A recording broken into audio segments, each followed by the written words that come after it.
சோளக்களி உருண்டை எப்படி செய்யலான்னு பார்க்கலாமா? இதில் வந்து பாலை விட அதிகமான கால்சியம் சத்து இருக்குது. எலும்புக்கெல்லாம் ரொம்ப ரொம்ப நல்லது. ஒரு கப் அளவுக்கு எடுத்து நல்லா 3 தடவை கழுவிட்டு நைட்டே வந்து ஊற வச்சிடணும்.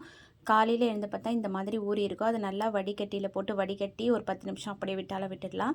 அப்படி இல்லைன்னா நல்லா வடிச்சிட்டு ஒரு துணியில் போட்டு ஒரு 10 நிமிஷம் ட்ரை பண்ணிவிட்டு அதுக்கப்புறம் மிக்ஸி ஜாரில் பொடி பண்ணி எடுத்துக்கலாம். தண்ணி எந்த அளவுக்கு சேர்க்கணும்னா, நம்ம எடுத்தோம் இல்லையா அளந்து அந்த டம்ளர் கப் எதில் வேணாலும் எதில் அளக்குறோமோ அதில் 5 கப் அளவுக்கு தண்ணி எடுத்துக்கணும்.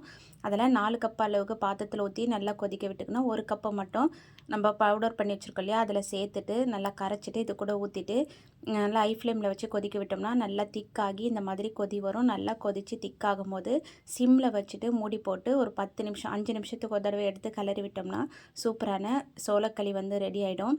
இதுக்கு வந்து நான் சைட் டிஷ்ஷாக வந்து சிக்கன் குழம்பு தான் வச்சுருந்தேன். நெக்ஸ்ட் வீடியோவில் அது எப்படி செய்யிருக்கேன், இது எப்படி வந்திருக்குன்றத அடுத்த வீடியோவில் காட்டுறேன். Bye friends.